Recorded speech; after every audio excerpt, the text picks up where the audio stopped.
Hello again to all my friends. I'm glad you're here today. The fun and learning never ends. Yeah, episode 9, right? Yeah, ADV podcast. Hey, before we start, can I ask you a question? Sure. Chick-fil-A or Popeyes? Big debate on the internet right now.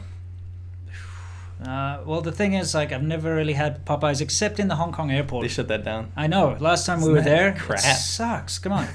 And Chick-fil-A, well, they've got that in South Africa, actually, believe it or not. And it's pretty good if you like chicken.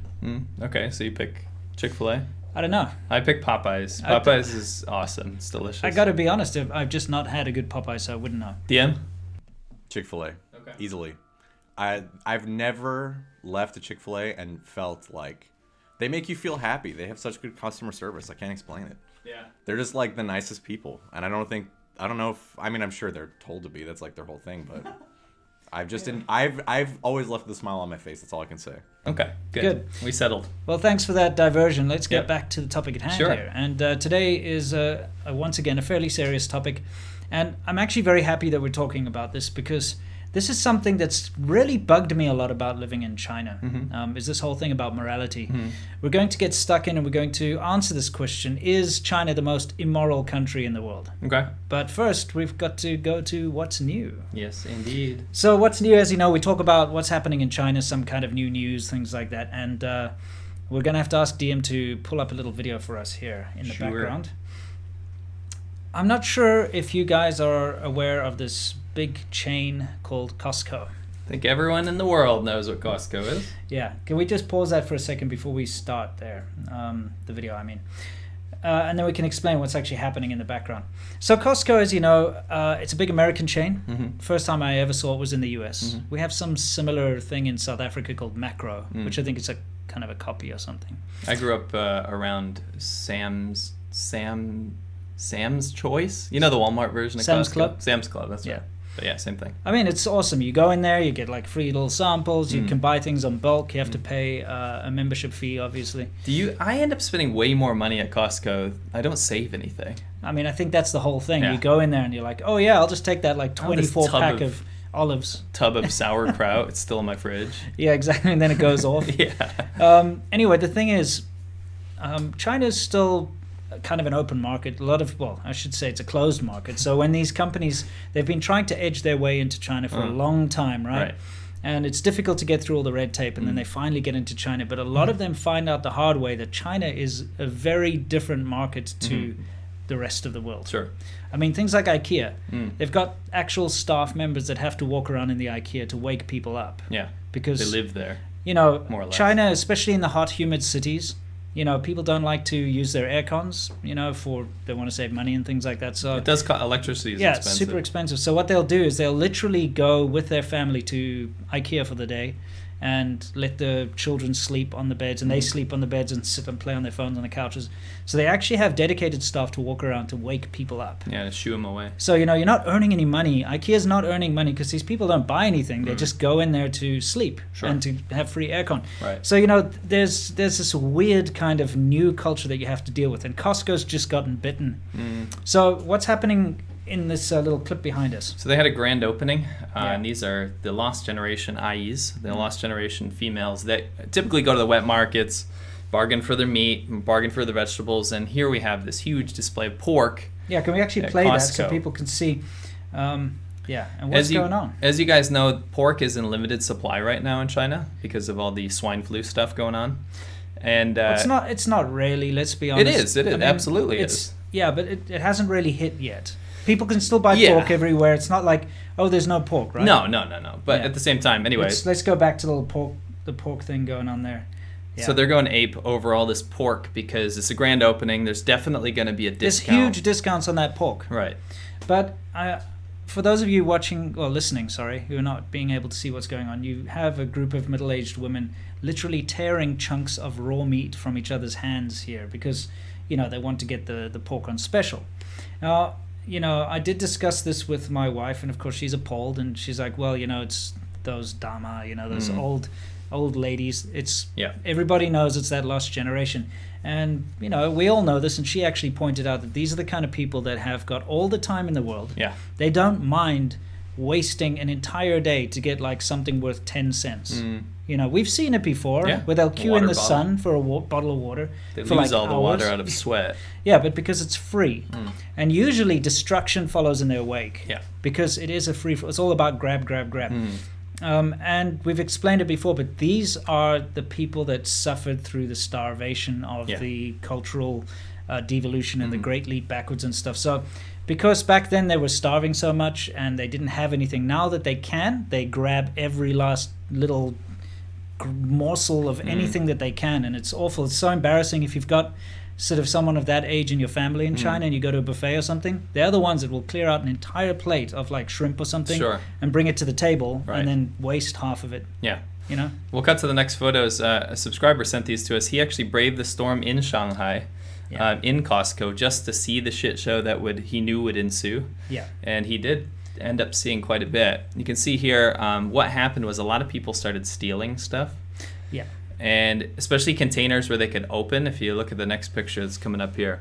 Yeah. People were opening containers and then eating some of it because there was such chaos in there that like they could get the away with sushi it. there, like most of empty, that's gone and little things are gone. The lines were insane.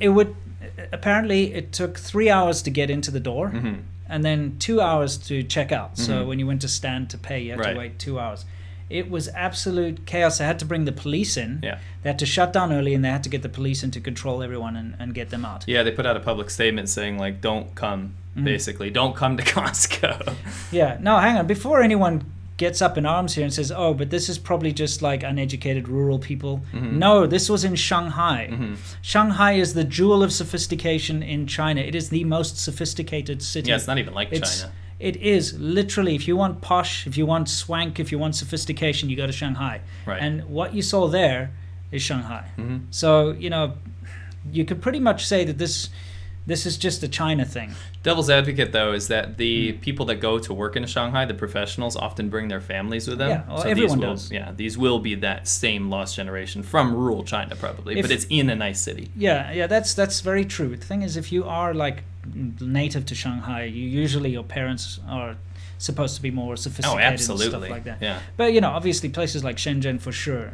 The young, sophisticated people, like my wife, and I'm not saying her parents are like this because they're not, but they're, you know, the younger generation are definitely more sophisticated. Oh, for sure. You know, Hands so down. what you'll find is everyone that you meet that's kind of our age, you know, they're level-headed and they're terribly embarrassed by this kind of behavior. So, you know, like, don't go blaming. It sucks for them. They can't go enjoy Costco. Dude, like, what if that was your mother or my mother doing that? Or let's just say our grandmothers. Sure. I'd be ashamed. Of course. I'd be like, I don't know that person. I don't know them. Disown your family. I'd like lock her in a cage or something and feed her dog biscuits or something. Right, or leftover sushi. Stop her from going out and embarrassing the family like that. Yeah, it's pretty crap. Well, hopefully Costco gets on their feet again.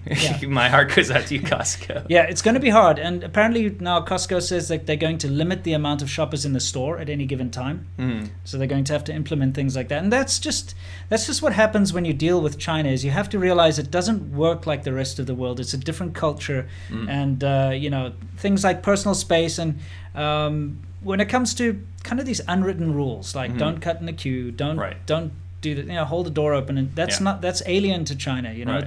And you can't, you know, implement your same Western ideals. If you're going to give out a free sample in China, no one's ever going to buy anything. They're going to go there for that free sample and completely wipe you out, like take everything for free that they can. A lot of you know, foreign entrepreneurs that start like a hamburger joint or a beer place, something like this, they'll have like a, you know, first 100 people here, free beer or something like that, and they just get swamped. It's horrible. It's insane. Like bookstores, right? We were talking about this the other day. If you go to a bookstore in China, people will go into the bookstore and literally take a book and just read the whole thing in the shop. They'll never buy a book. And like, you'll see kids there with their cell phones taking photos of every page so that they can share the book out and stuff.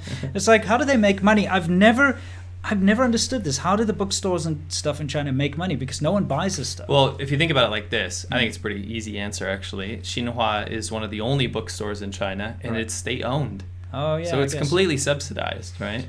Makes sense. By the way, you can't find English books in China. Not anymore. No, you can't find them. Like, since the day I moved there, literally have never seen like a new book comes out. You want to read it, Game of Thrones or something. Oh, yeah, you will right. never find an English book. I remember I was actually trying to find the Harry Potter books, not for me, but for my friend who really liked Harry Potter. Right. And I went to all the big bookstores in Shenzhen, and they had this English section or whatever, but it was just for like It's learning learning, English. yeah, It was yeah. English learning The books. thing is, like I took Vivi to a bookstore because she wanted to read. I can't remember what it was, but she wanted to read a new book, but she would rather read it in Chinese, and they had it. yeah, of You know, course. they have a Chinese section. They had all the Hali Bota or whatever it is in, Yeah. in Chinese.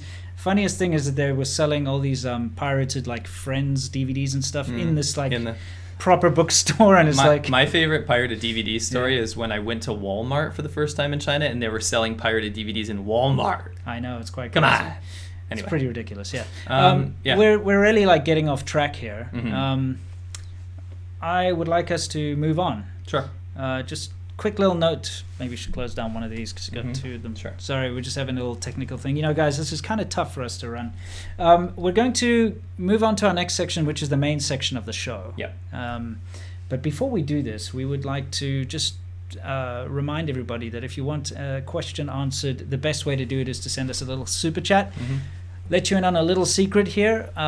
This channel, more than half of our videos at the moment are demonetized because, you know, unfortunately that's what happens when you talk about these kind of things. So This episode you're watching right now is guaranteed to be demonetized. if you feel like helping us out, throw us a super chat. Yeah. You know, don't have to though. I mean, it's not necessary, but if you do.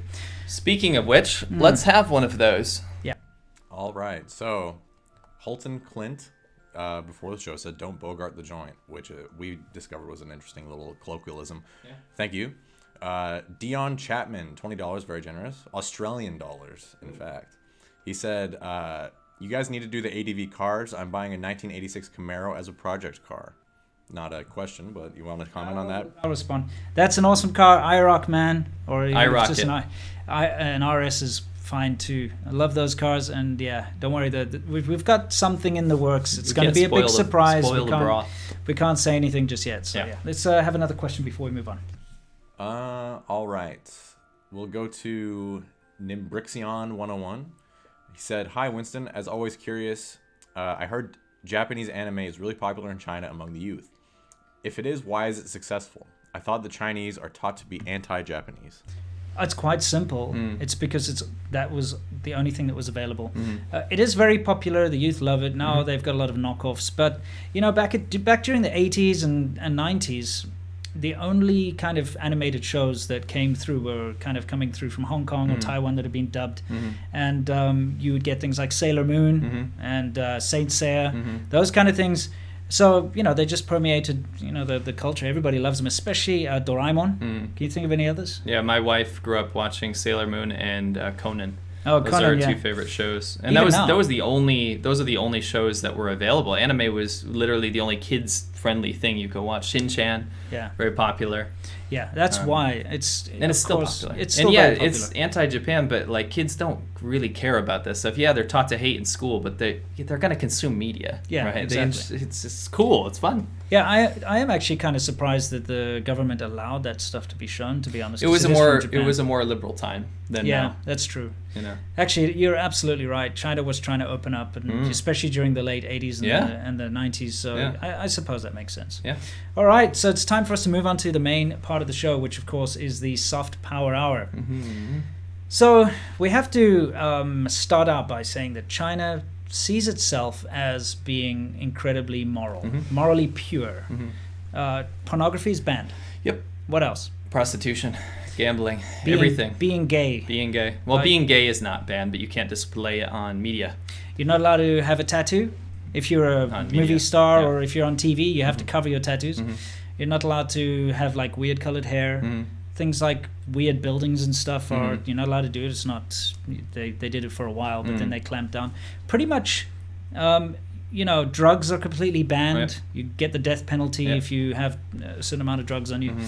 A lot of foreigners are finding out the hard way that you just stop taking drugs if you're in China. Okay. The rules apply. They definitely apply. Just anyway, the thing is, it comes out as being very moral. That's at least what that's the soft sure. power, right? For This sure. is what they push. We're such a wonderful, pure, you know, nation, but in fact, if you've ever lived in China or even visited China, that illusion's very, very, very quickly shattered. It's a goddamn party, dude. Yeah, It is. It's the most debaucherous, non-moral place that I've ever seen in my entire life. If that One might makes say any immoral. sense. I like to say non-moral. I guess I'll times. start with what shocked me. Yeah. When I was growing up, I had never once seen a prostitute. Now, I'm going to preface this by saying I don't actually have a problem with legal prostitution. I don't really care what people do. That's none of my business. Full on libertarian mode coming through. Yeah. However, in China, it's a little bit different, right? The prostitution, because it's illegal, right?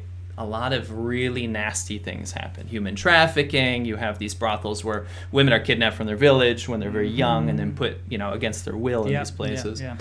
So I was shocked because in the U.S. growing up, I had never seen prostitution other than on TV and in the movies, right? Sure. Whereas Chinese people look at those American TV shows and movies and say, look at how gross Americans are. Look at how open they are. That's what you hear all the time. And look at how promiscuous they are, right? Yeah. Society I grew up in was not, it wasn't like super immoral. It wasn't like a promiscuous society. I grew up in a Catholic household. I wasn't exposed to like really debaucherous stuff. Yeah. So the day I landed in China was the day that everything turned on its head. I saw brothels everywhere, massage parlors, my coworkers trying to get me to go out with them to these prostitution places. Sure. Just every illegal gambling, debt collectors, all this kind of stuff that you wouldn't see because China doesn't portray that in soft power to the rest of the world. Sure.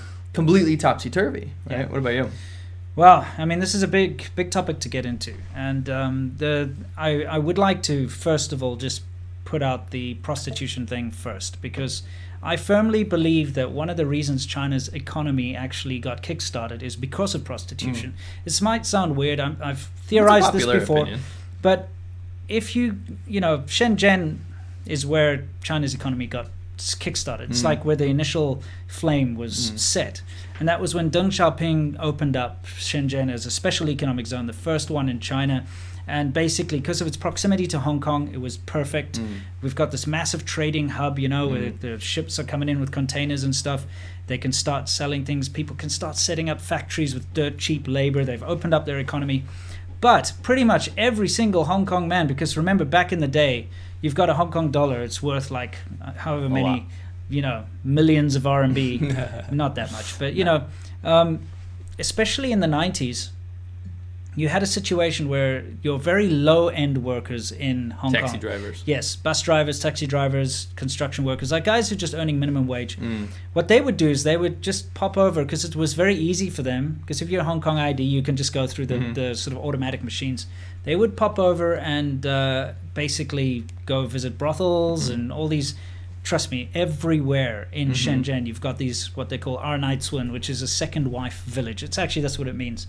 And what they would do is they would keep girlfriends there, visit brothels there, and also basically have a second wife. They'd have kids, they'd buy an apartment or rent an apartment for their mistress to live in, and they'd be back and forth. They'd be bringing all their business meetings over there, and they'd be going, like, literally. I saw it happen in front of my eyes, because when I was homeless for those couple of days in mainland China way back when I first got there, I ran out of money. I got taken in by a friend of mine, a Chinese guy and another dude, and we lived together in Shadziweicun, which was one of those big red light districts. It opened my eyes. And I remember this is quite early on in the game. I'd been in China for a couple of months, not long, like 2 months, 1.5 months, 2 months. I ran out of money and I ended up in this situation. And I got to see the worst, absolute worst of what China has to offer when I was there, because I was living in this tiny apartment in one of these handshake apartments, which is when you've got these concrete buildings right next to each other, just jam-packed with prostitutes. And what would happen is I would be woken up in the middle of the night because you would hear the pitter-patter of all these feet. And you'd hear literally like maybe 30, 40 women. You'd look out the window, you'd see them all in their little slippers, because that's the pitter-patter.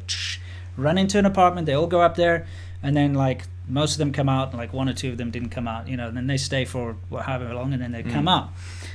And that's what used to happen. Hong Kong dudes used to come over from the border, mainly Hong Kong dudes, into these places, or just like kind of richer Chinese guys.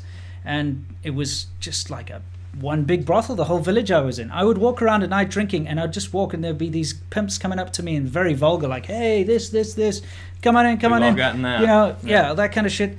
And that's what they want you to do. They want you to go up, then they make a call, and then all the women rush down from their cheap little apartments where they're living like 20 in one of them. They'd all run up, and, you know, you get to choose the one you want. And, you know, I got to see this crap with my own eyes every day. And what made it even worse is that the guy that I was living with, his girlfriend, who was actually the one paying the rent, was a prostitute. And she was 19 years old, and she'd been sold to the pimp by her parents, her rural parents. And that's not even the worst part. The worst part is that she still had to send all of the money that she was making by prostitution, which is the only way for her to pay off her pimp, right? She had to send like the majority of that back to her rural parents to pay for her brother's education, because in China, a man, you know, a boy is valued more than a girl, you know, in the rural areas. So they sold their daughter into prostitution to pay for their son's education. It was disgusting. It made me sick to my stomach. And, you know, I didn't understand the situation I was in the beginning. Obviously, I just thought, oh, this is my friend and his girlfriend. But as I stayed there, I figured it out very quickly, and I was even casually just told by my friend. And she'd get a phone call, and she'd run off and join the crowds, you know, that go to these places. And sometimes she wouldn't come back for an hour. Sometimes she wouldn't come back for a couple hours. And then she'd come back and clean the apartment and do her usual thing. And it was the most uncomfortable situation I've ever been in my life to actually experience this. For sure. I mean, we've talked about how prolific prostitution is in China, and I think the immoral part of that is that story you just told. It's the nature surrounding it, and a lot of these women just don't have a choice, right? And that's the messed up part. To segue into something less sexual, perhaps what I found the most morally repugnant is the treatment of these children without parents or that have been kidnapped. How many times have you seen maimed children on the street being pushed around to either beg or to sell flowers or to, you know, they'll have these minders, these old, like, scumbag old dudes. I've made a video where I filmed these. I filmed these. If you want to see it, it's on my channel. But how many times have you walked down the street and just seen that and nobody does anything? Yeah, exactly. Right? No one does anything. And that's the most messed up thing. And that's the thing that made my heart sink to in the pit of my stomach, is that literally you have 1, 2, 3-year-olds up to maybe like 12-year-olds walking around with their eyes gouged out or with their limbs cut off or completely burned so that they can beg, and it's completely out of their hands, right? So the treatment of people is something you would never see in Chinese propaganda. It's not something you would see them exporting to the West. Like, you know, look at what it really looks like on the streets. Yeah, and I mean, the thing is that this goes all the way to the top. It does. And my first exposure to this was probably, I don't know, a year or two later, where I actually got, you know, taken around the country as part of this white monkey job. That they told me I'm an architect, you know. Well, they told other people I was an architect. They didn't tell me. I'm impressed. Yeah, they were like, hey, listen, we need you to come to some business meetings, because for us to have a foreigner around, it gives us some more credibility. And it's the whole white person. Yeah, and I was like, I don't know about this, you know, but I was new in China. It gave me an opportunity to travel. It's the first time I got to go to Shanghai. I went to Inner Mongolia. It was all in one trip. I did a whole bunch of stuff, right? And they took me to Qidong, I think it was, or something like. Oh, was it Qidong? I can't remember. What's that famous place of the ghost town called again? Ordos. Yeah, I went to Ordos. I think it was either in Ordos or Qidong, or one of those places. We got to meet up with the government officials, right? So here you have the top government guys all sitting around, and the way it works, and, you know, this is just Chinese culture. I'm not going to knock it too much, but, you know, you get together and you have like a big banquet every time there's a meeting. Doesn't matter what you're talking about, you have to have a massive banquet. Every time. Get together, there's baijiu flowing, everyone has to get horribly drunk, and this is lunch, right? So you get horribly drunk at lunch, everyone has to ganbei to prove who's the boss and who's better, and the boss can delegate other people to drink for him. Everyone gets wasted, you eat like an entire village's worth of food. Most of it goes to waste. Yeah, it's ridiculous. And then you get to rest for a couple hours, then you got to do the same at dinner.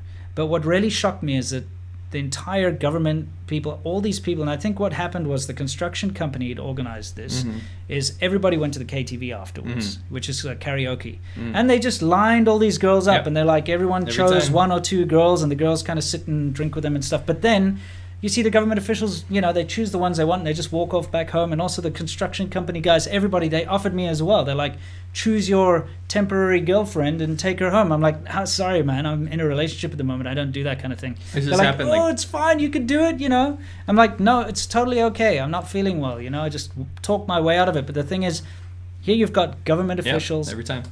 I've had like probably between the both of us, maybe 10 or 20 of these meetings. Oh, by the way, I actually filmed... back in the day, I filmed the girls coming in and stuff, and a bunch of those government officials, and somewhere on my hard drives I've got that footage. But I just, especially back then, I'm like, I can't air China's dirty laundry, and so I kind of put it away and forgot about it. But I've still got that hidden away somewhere. So yeah, by that logic, these like secret girlfriends, I've had probably 10 now because I've been to these KTV things, like you said, with government officials, and it happens every time. Yeah. Right. So you have to accept one to just hang out with, like to drink with, and you just sing. Yeah. But when they start taking them home is when it gets awkward, because then you're the only one not doing it. So then they think that you're out of place, you're making them look better, they're not being hospitable enough, and it gets super peer pressury. So I'd always just sit around there, excuse myself to the bathroom, And then the girl's also kind of confused because she's been bought and paid for, right? And then you're like, I'm not into this. And they're like, what? I don't understand. Obviously, like recently, they've been cracking down on this. This is, doesn't I mean, the thing is, this is the whole thing behind Xi Jinping's thing. Is like he's doing these tiger hunts. It's like anti-corruption, but that hasn't changed anything. I don't believe it for a second. Yeah, me neither. They make token arrests and stuff. It doesn't matter. I mean, it still goes on all the time. They cracked down on Dongguan, which just moves somewhere else. As maybe people don't know, but Dongguan was like the capital of prostitution for the world, which is it's about an hour or so outside of Shenzhen if you drive an hour and a half, 2 hours. And people would come there from all over the world, basically, and because it's where all the factories are. It's, if you have a toy that says "Made in China," it's probably made in Dongguan. Yeah, like shoes and things like that, they're all made there. And I can promise you that if you know any foreigners that actually move to Dongguan and live in Dongguan, you know that they're scum. They're probably not very good people to unless choose that they're the city. outlier. Yeah. I mean, look, I'm not going to say all of them, right, but especially back in the day, if you've got someone who's been there for 10, 15 years. It's almost like a swear word. It's like, where do you live? Dongguan. And then it's everyone goes, okay, yeah. There's only one reason you'd want to move there, unless, of course, you're part of a factory or something. Sure. Anyway, the thing is, that got cracked down, and they shut down all the brothels and stuff because it was getting too much attention, and they made a massive thing out of it. But then it crept back. I know people who live in Dongguan now. It's still all there. It's just a little underground. Any crackdown that happens in China, don't take it seriously whatsoever. They'll go crazy. They'll put it on the news, and then everything will go straight back. You know why? Why? Because all those people in the government are involved. Yeah, it's true. They want their Dongguan back. It's not separate. Back. Yeah. Come on. Yeah. Anyway, let's put the video clip back on in the background. Because I just want to say, if you guys are hearing that there's an ice cream truck going by, so that's what's in the background. Okay, thanks for that. Yeah, we ordered ice cream. It's fine. It's about time. Finally. Yeah.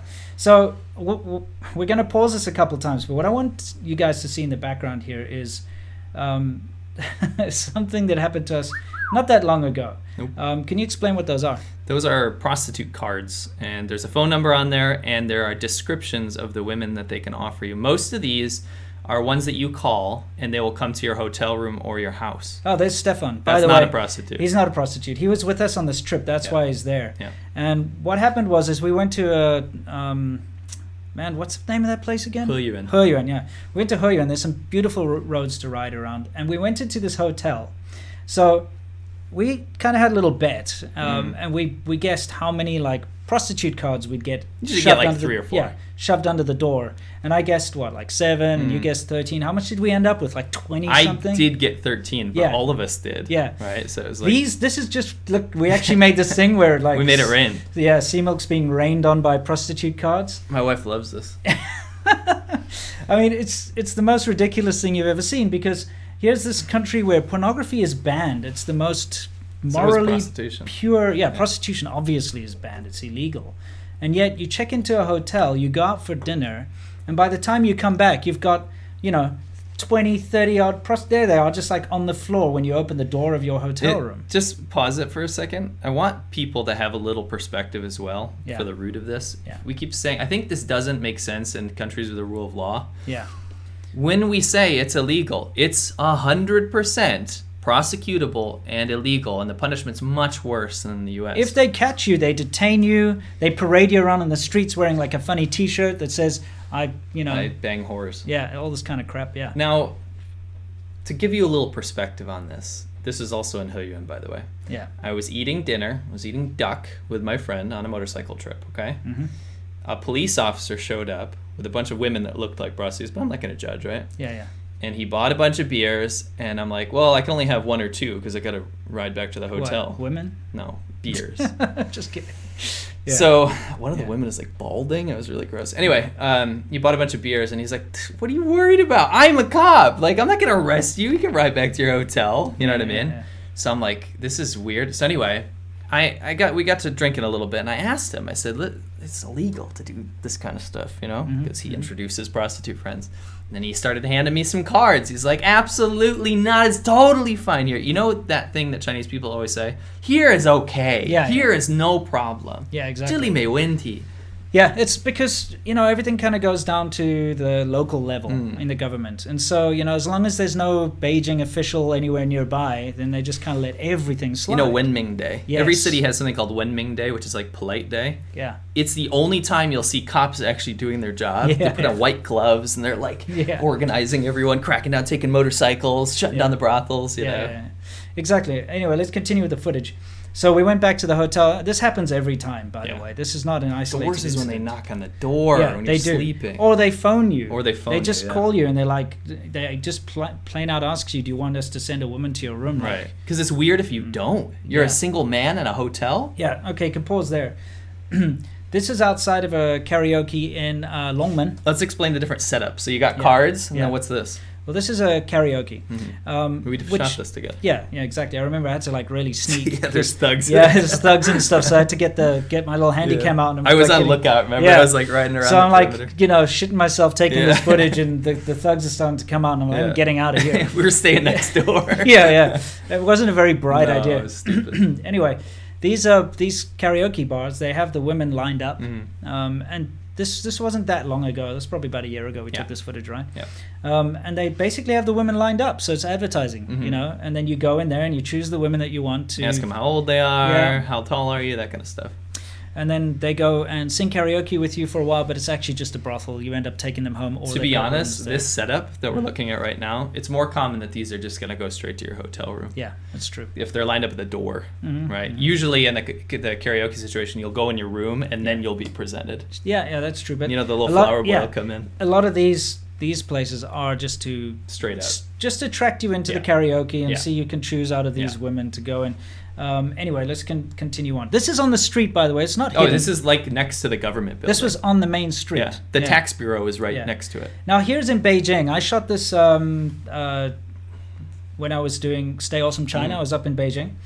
And, again, this is a country where, prostitution and stripping. Pornography and stripping, everything is illegal. This is in Beijing. In a main road. While I was filming this footage, which I must have looked like a real creep, by the way. It doesn't matter. Got the shot. Pause it on that. We'll get to that in a minute. But while I was filming that stripper footage, it's in Sanlitun, which is a very, that's where they stab foreigners and stuff, that area.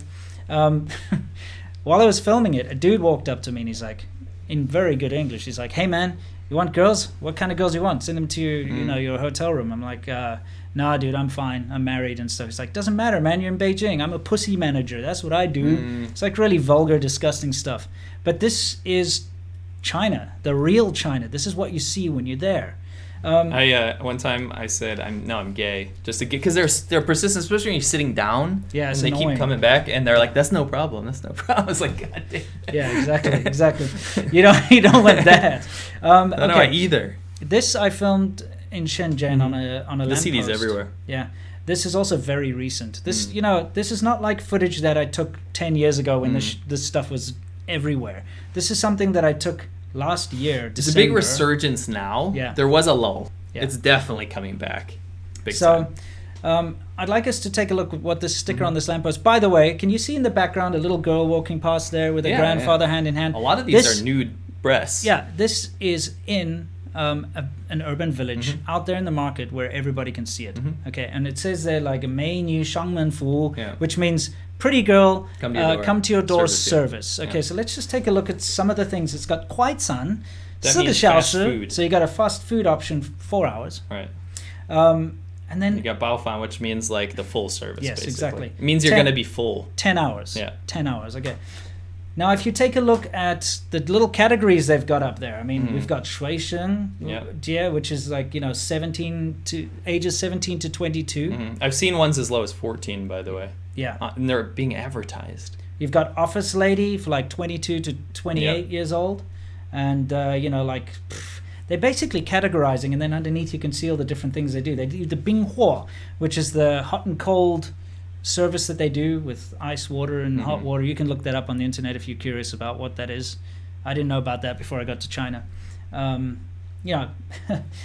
got... I don't want to sound like experts, but it's so prolific that everyone talks about it. I mean, look, the thing is, that stuff over there that's written in black down there is basically telling you all the sexual things that they will do. You know what's funny is that you can see the ebb and flow of crackdowns as well, because what they'll do in some of the cheekier ones without pictures, like let's say there's going to be officials around, you'll see the advertisements, number one, not have pictures, and number two, use like super cryptic words. So you got to learn like the lingo. I remember near my house, I was asking Vivi, I was like, what the hell does that, why does it cost 100 RMB for a pumpkin job? What is a pumpkin job? And she's like, I don't know. But they changed the slang. Yeah. So that people just think it's a massage place. Clean your dragon's gate. Clean dragon's gate. Xilongmen, right?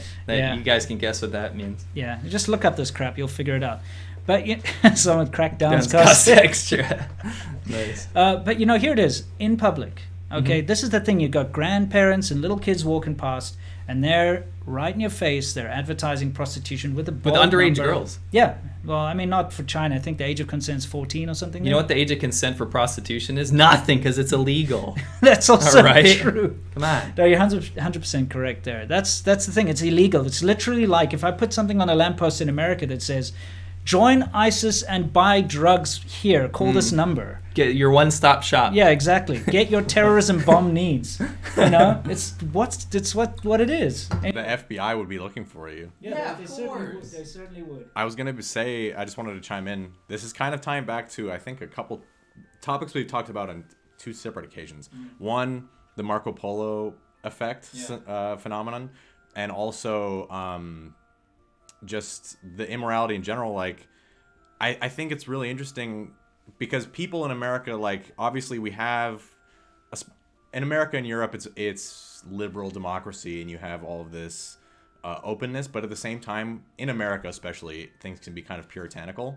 And in regards to the your public behavior, like if you found out that some guy that your next door neighbor like freaking had prostitutes over or something like that, if it's publicly known that you do that in the West, you're like scum.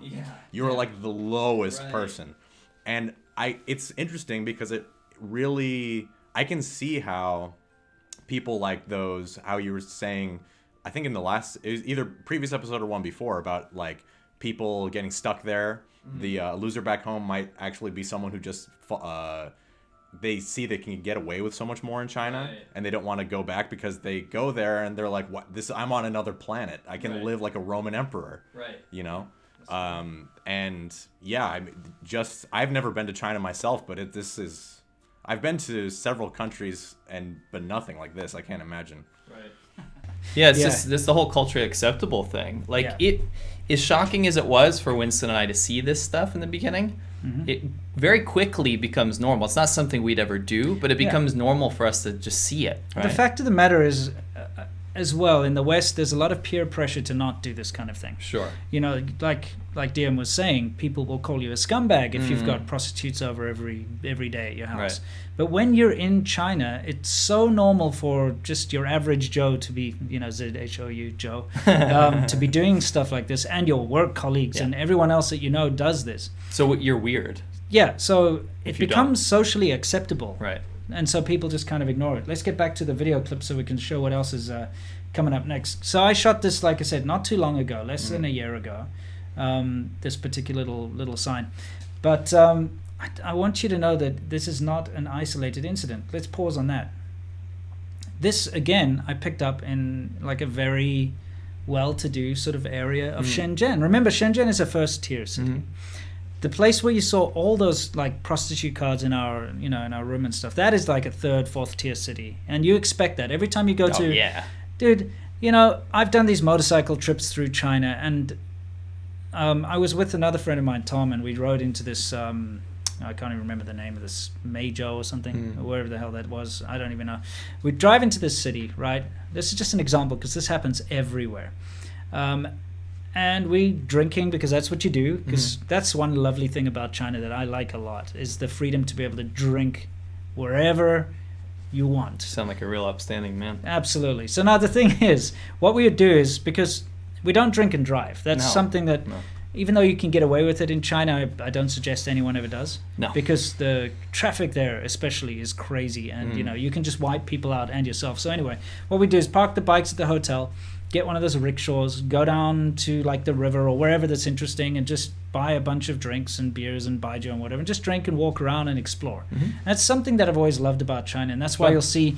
Both of us, we love that, right? So you'll always see these adventurous videos of ours on ADVChina and elsewhere.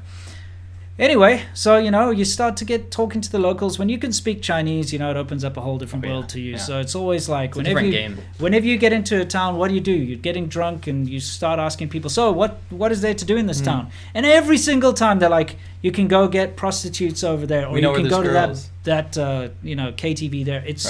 It's like that's what you do. The number one entertainment in these rural towns is prostitutes, which it can get a little tiring, and you end up in those techno halls, those little clubs, because if playing like Russian techno or whatever. Yeah, when I was, especially when you're younger, you kind of like to go to bars and clubs, right? All the time, yeah. So the Chinese idea of like a nightclub is usually this incredibly loud with these tinny speakers playing techno that you remember like what was that like 2 Unlimited and stuff? Remember that? No. You don't remember that? Like from the 90s? What the hell was it called? It's called 2 Unlimited. Don't ask me, I'm even younger than him. No limits, don't reach for the sky. We didn't, that kind of crap, but that's what they're playing. In America, we didn't really do dance techno stuff. But I'm talking know, about, for sure, that terrible Euro happy trash. Hardcore. They love that stuff. So anyway, they play that kind of stuff with lasers and lights and stuff, and you're sitting there trying to drink a water. And there's always this guy. There's always this guy. The DJ's like, "Daja do chi lai, do gambe." You know what I mean? Son. And they'll bring out a fruit bowl. The fruit with the sparklers on it sometimes. I mean, there's a charm to it, but it was so fun. I think I went every week for a year. I just can't handle that. No, not at this late stage of my life. I'll die. I'll just die from all the smoke. Because everyone's smoking and and then they have like communist songs and Russian communist techno. It's Tetris terrible. And So anyway, you end up in those towns. You've got those, and then prostitutes, and that's it. That's all they have to do in those places. So we just get introduced. We probably sound like experts, but you just get introduced so often. It's kind of a thing guys do. So when you talk to other guys, and it doesn't matter young or old, they probably thought we were gay because we've never done it. Right? You have to refuse these people, and they probably think you're a weirdo. Absolutely. What I found was weird was there wasn't like an age barrier either. No. Specifically, one time, me and a friend of mine, like I said, we were out drinking and we were talking, and there's like probably like a 10-year-old boy sitting at the same table. Because, you get together, you start drinking with locals. And so there's like an old dude there, and he's like going, ha, go, doing this. And then the little boy's like, ha. I'm like, dude, you're 10 years old. Come on. You're not supposed to know about this stuff. It's moral. Anyway, back to the whole moral thing. So let's take a look at this card. It says on there Jiuling Ho, which means after 1990. Yeah, so they probably should update that. Yeah, they're like women born after the 90s. That means she could be 28. Yeah, that's true. So at least it's not too young. But it's just like pretty straightforward what these are about. Let's continue playing the clip here. And again, guys, this is not some thing I sought out specifically to get. This is something I picked up on the ground just walking in the streets of Shenzhen, a first-tier city. It's in every city, every village, every town. Yeah. Everywhere. Exactly. And, it's just so common. You don't see it much.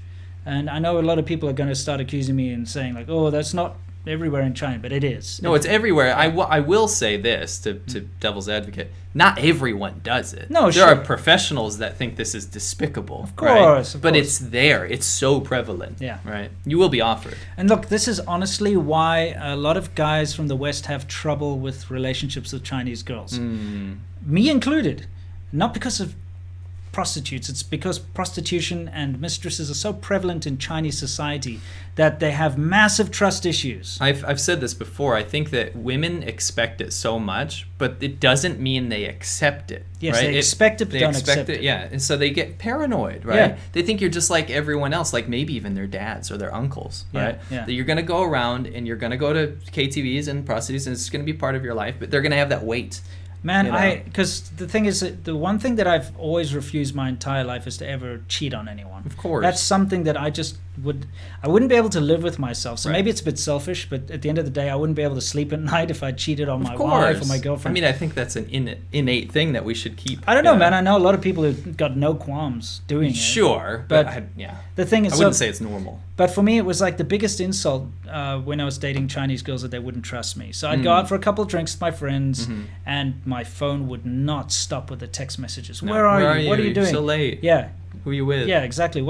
Send a photo right now Yeah. of where you are, you And know? show all your friends. Yes. Right? I've gotten It's that like, before. oh man, Yeah. it's so frustrating, and it really does put an end. It put an end to my first serious It's super relationship annoying in China. because you know you're not like Yeah. that, right? And then they like, if you don't come home now, I'm going to, Break up with just you. no, it's even worse. I'm just going to go walk out into the street and kill myself. Yeah, that kind of stuff. thing. And Yeah. you don't need that in your life. No. It's like, I'm not doing anything Right. for F's sake. For F's sake. Gosh darn it. Yeah, you know what I mean. Anyway, let's just I kind of want to round this out. yeah, let's yeah. I want to do my final statements on Please, this. please do. We're really focusing on prostitution. I know it's not We're right. focusing on the fact that it's so prevalent in China. Whatever, right?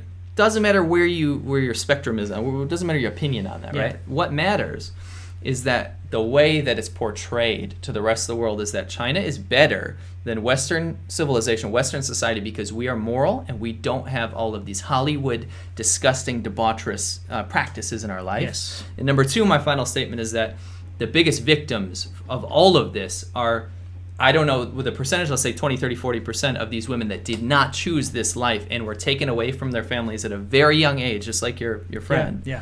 your friend's girlfriend. Yeah.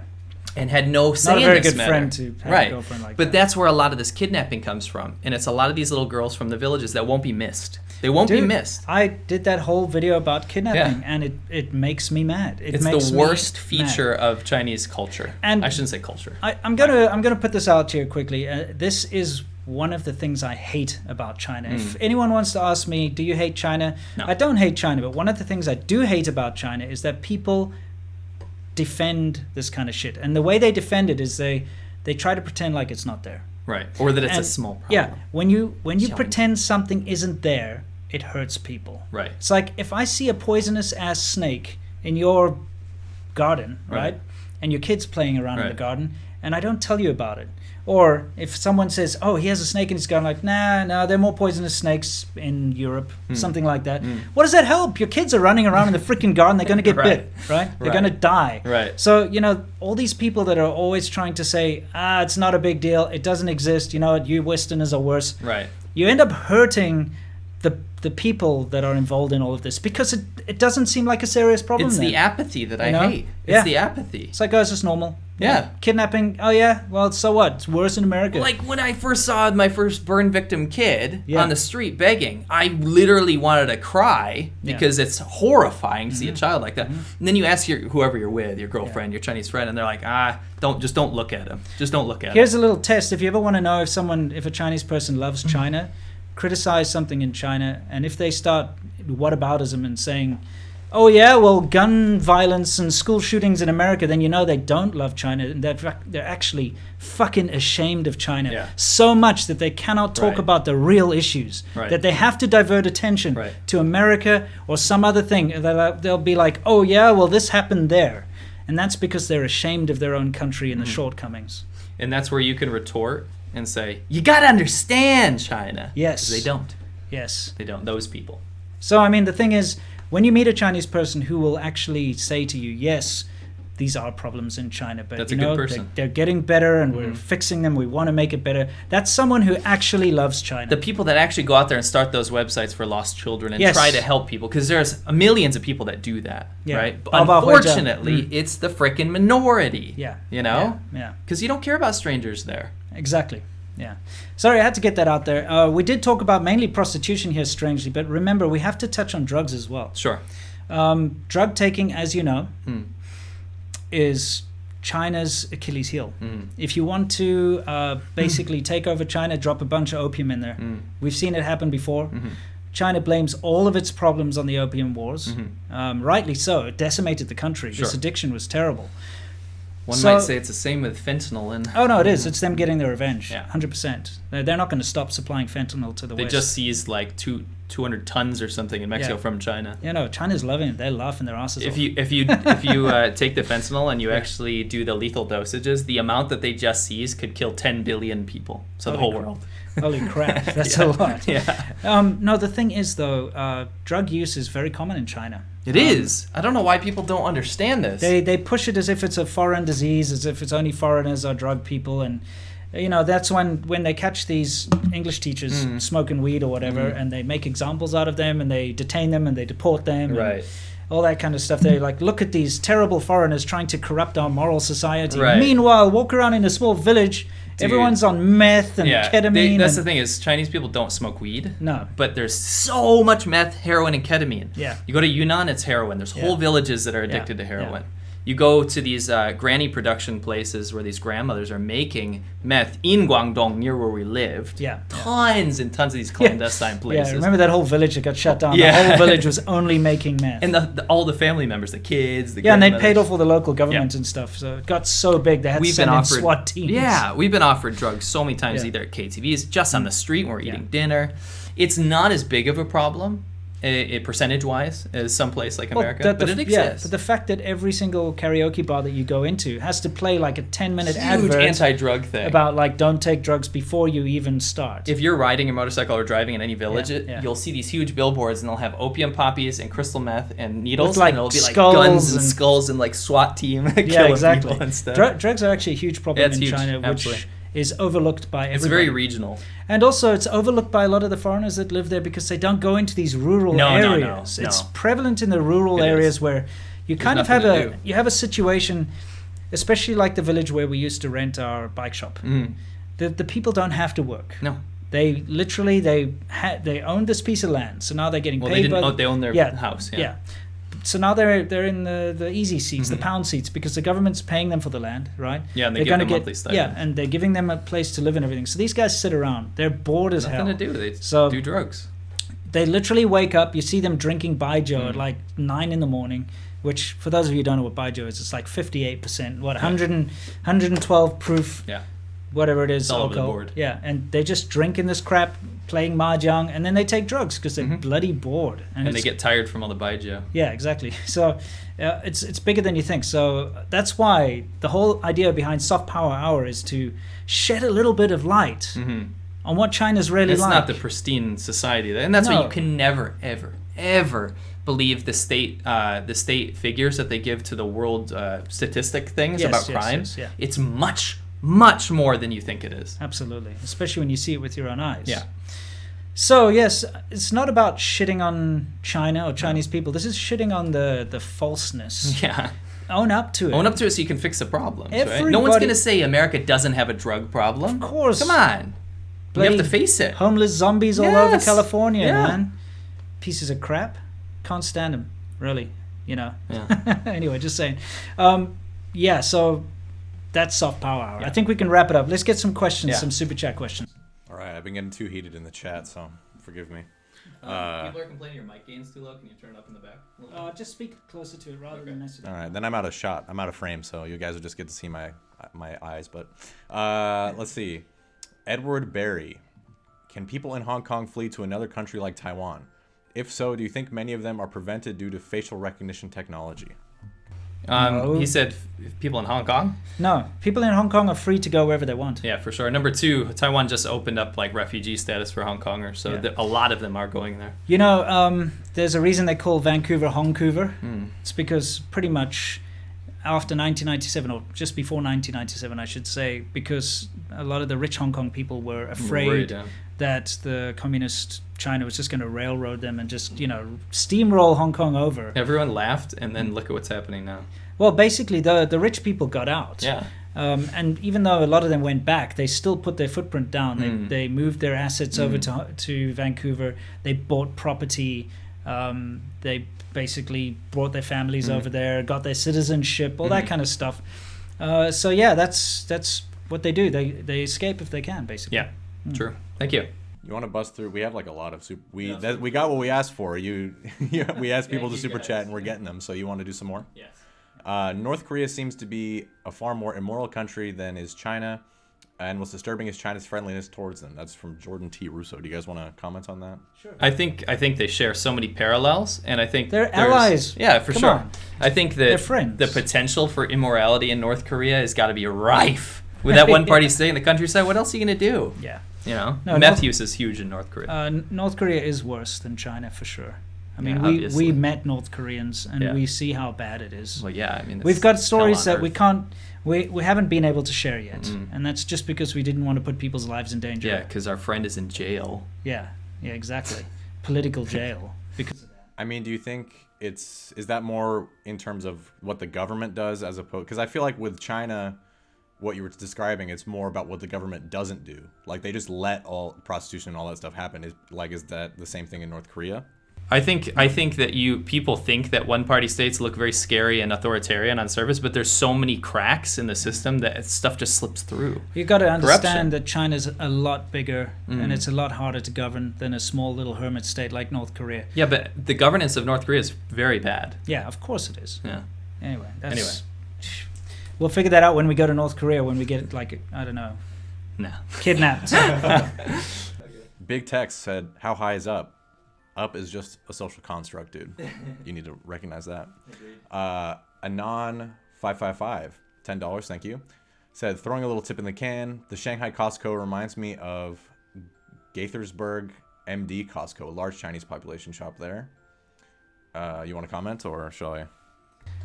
I mean, look, it is what it is. When you see the milk powder stuff going on in Australia, for instance, there's footage you can watch of those same demographics, those same middle-aged women and men, literally doing exactly the same as they were fighting over that pork.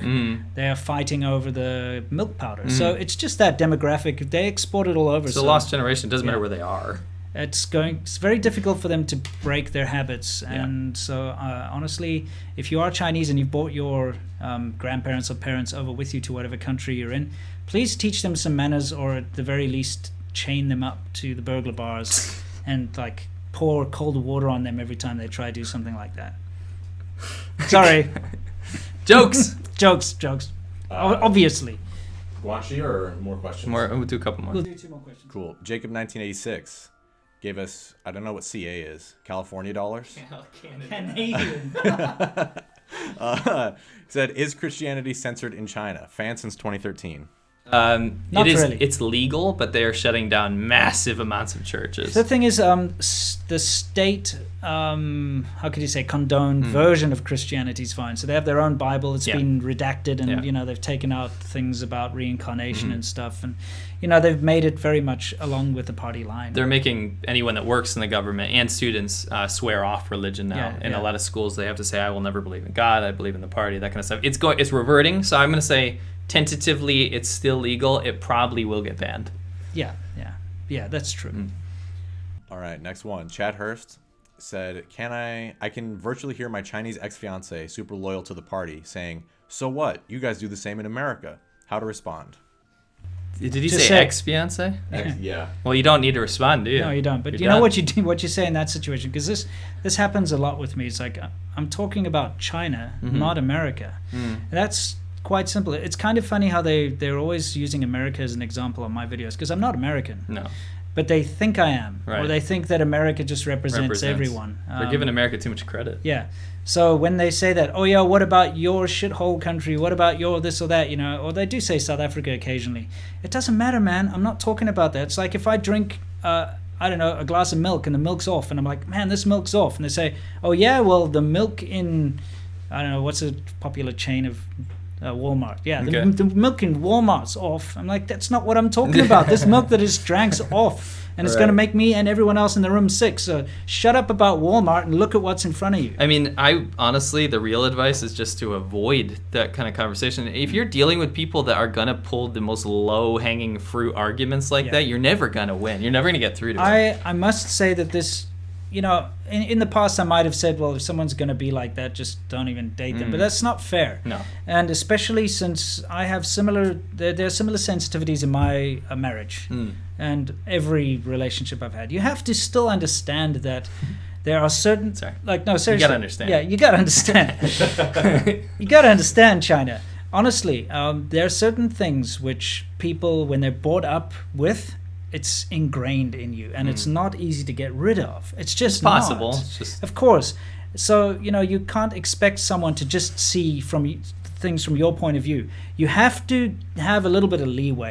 So yeah, that was my point. Yeah, when you know that there's something that's sensitive that's going to honestly upset them, irrationally upset them. You know it's irrational. Just don't talk about Diffuse and educate. Yes. Later. Yeah, exactly. You're not going to have a rational discussion. I get you into, have to be I've gotten into a lot of arguments with my wife simply because of that knee-jerk reaction, where a lot of Chinese people, they will think that if you are if you say something that you don't like about China, you're criticizing an aspect.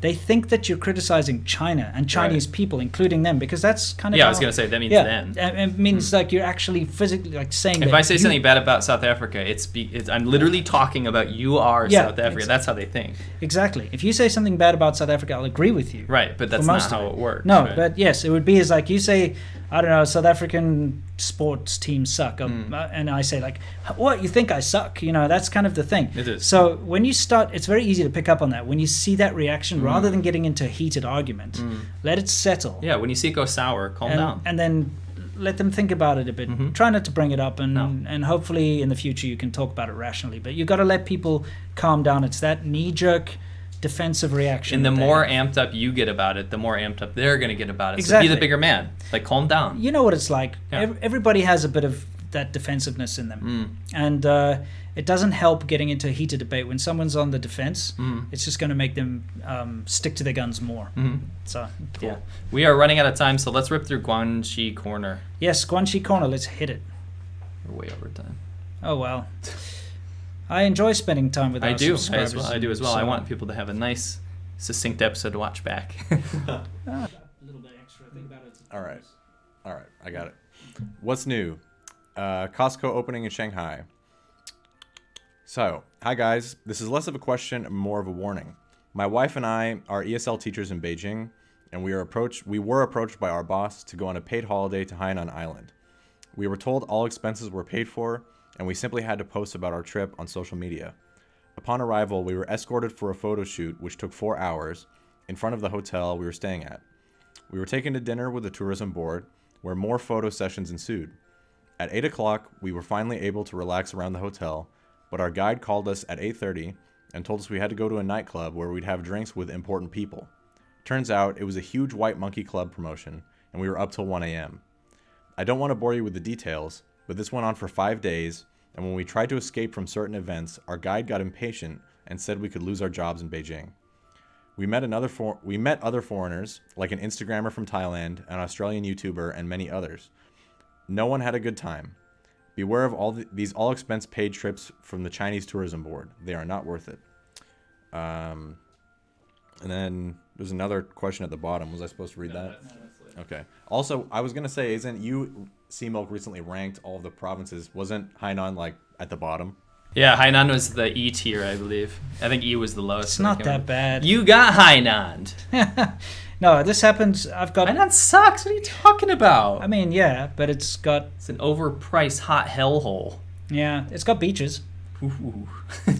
Go to Taiwan. It's the Hawaii of China. Yeah, or the Maldives, as they like Yeah, come exactly. up with all these acronyms. No, honestly, I did a video all about this. And it happens very often. You and I get emails almost every week. Every day now. I'm getting them daily now. What's that, dinosaur museum? They won't leave me alone. No. I told them I'd go to the dinosaur museum in Sichuan for $100,000, and then they said, okay, what's your demographics? I don't think they realized how much I was asking for. Yeah, then you're just taking the piss. Henan Communist History Tours. Do I look like the kind of person that would be into that? No. Hainan, Yunnan, everywhere, almost on a daily basis, saying you don't have to pay a cent. You got 5 free days vacation. You're going to be able to do whatever you want. Now, this is a two-pronged attack because right now China's trying its best to boost its international image. Okay, so they think the way that they can do this is to get popular Instagrammers and social media influencers to go and gush about China. So I think you will start to find this a lot. If you go look on YouTube, you'll see girls running around and like, oh, it's so amazing, the food's great, the people are so friendly. Now, you know, those are all paid, by the way. That's literally, they're being paid. Their accommodation's being paid, their flights are being paid, they're being paid a little bit of money on the side. But there's a very dark side to all of this because although the initial thing is about the tourism and, you know, presenting China in a nice way, which is totally fine. There are some beautiful places in China, and China is a fantastic place to visit and travel on. Like, absolutely is. But the people that are organizing these things for the government, and it's not the government's fault. The government, the tourism board is like, we need these foreigners, and a slimy agent says, I got this. I'm going to get you Instagrammers, I'm going to get you people with all these followers, and then those are the guys that are trying to contact us. Now, those guys go around, and what they do is they go to local restaurants, local clubs, they approach them and they say, hey, if you pay us, I don't know, however much, 100,000 RMB, I will get your club to be on all the social media all over. You're going to be on Instagram. It's a blatant lie. Yeah, which they don't end up doing. No. But they go and they get money from every single restaurant, hotel. They get everything for free, obviously. So the meals and the hotel accommodation. And then they basically march these slaves, these foreign slaves that they've roped into this. Which, just milk them. I got to be honest, it's actually not legal. Because you're not allowed. No, I mean, you're not actually allowed to work in China unless you have a visa from that company. So what's happening here is you're actually working. It's not legal. You're getting paid. You're getting free accommodation, flight around by some random agent. It's definitely not allowed on a tourist visa. Nope. It's not allowed on a business visa, and it's only allowed on a work visa if you work for that agency. Anyway, that aside, they get marched around, and this agent's just collecting huge kickbacks from every restaurant and club and every place that they go, and the government. They're scamming them and the foreigners. And the government's paying them as well to organize this. Yeah, I forgot. The foreigners end up basically going on an all-expense-paid trip, but they're not actually paid real money. You're going to be drunk the entire time, literally. The nightclub thing is relentless. Yeah, it's horrible. So I just wanted to put a warning. That is a good warning. Yeah, if you get offered this thing, unless you're... Look, if you're you're a young guy and you just want to be drunk and go out and have free food and stay in 5-star hotels, remember, it's a 5-star hotel, but you only get to stay there for like 4 hours, and then you have to pack your bags to go to the next 5-star hotel. You're not going to get any sleep. No, it's not like you can unpack and relax and see the view. Get ready to smile in front of a lot of crap You're going to be on TV. You're going to be part of the local propaganda. You're going to be. They're going to lie about who you are in Chinese. So if you don't speak Chinese, they'll probably be like, "This diplomat." They're going to paint your face like Beijing Opera. Yeah. Happened to a friend of mine. Cheap house. Yeah, I actually did a video about this, but anyway, that was a good one. That was a good one. Beware of these. Cool. All right, we gotta hurry up. Hit our next segment. We need a freaking question. Sorry. Yeah. So, Hulton Clint gave us $10. Thank you. Said China is the most amoral country. They're like Nietzsche's Ubermensch if the Ubermensch was 5'3" and skinny, high on narcissism spectrum and low on the T. Well, you see, like I don't want to get into this whole denigration thing. Like I said, there's a very fine line to walk here. I'm calling out the hypocrisy and the bullshit from the government. I'm not calling out Chinese people. No, I think Chinese people. I don't want to start talking about their height or anything like that because it's not true. Northern Chinese people are tall as hell, much taller than me. You know, you get short Chinese people in the south of China, yes, but it's not about Chinese people bad. What I'm trying to say is that the government's portraying this fake ass image, right, and it's completely against what it's really like. That is the point. And the real victims are the actual people, right? Especially the good people, that don't participate. Do you think you want this kind of crap going on in your neighborhood? Imagine your kid has to walk past prostitutes and pimps and drug nonsense every day. It's just, and it's there. It's in all the villages. And other disfigured children. Yes, exactly. Anyway. Sorry. Next question. One more before the last. June gave us $5. Are Chinese real patriots? Depends on the definition of the word, I suppose. Nationalists for sure. Yeah, patriots is like patriotism is when you're willing to do something about it, right? Yeah, patriotism is like you really will step forward and like kind of die for your country and stuff. Some of them. Well, Some of them. I'd say it's fairly simple. Just how many Chinese people would leave China if they were given the chance? Sure. That's a good way to The look ones at it. that stay and have the means to, Yeah, like to let's leave. let's say you offer a Chinese person an American or Canadian nationality. You walk up to them, they say, "Listen, you can have Canadian nationality and $100,000, you know, and you can choose to take it, or you can choose to stay with Sure. $100,000. You can keep the $100,000 in China, I guess. Let's make it fair. There's absolutely no way to quantify this, but I would say I think it's very easy because people vote with their feet, and when people get rich in China, they don't stay in China. no, for sure. If you really want to break down the statistics, anyone with the means to leave, I shouldn't say anyone, but a huge chunk of them leave. Yeah. Huge chunk. Yeah. You know, whether they have an intention to integrate or not. Also, even if they want to stay in China, the rich people are always investing overseas rather than in China. Yeah, yeah. So it also shows you a lot into that mindset. It's kind of like I've always had that beetle analogy. You know, when you have a beetle, so this is your everything. You will defend it with your life. Sure. It's like, this is my nationality. This is what I got, and I love my country, and I love being Chinese, and I love everything about it. There's nothing wrong with that, but it does get irrational. Right. The thing is, if you're going to be that way, and someone comes along and says, "Well, hey man, here you want to get a Porsche? You can have this Porsche." Then you've got to say, "No, I prefer my Beetle." You can't be like, "Oh yeah, fuck that Beetle, I got the Porsche now." Right. You know? Yeah. Stupid Well, analogy. anyway, let's go to the last segment, which is worldview.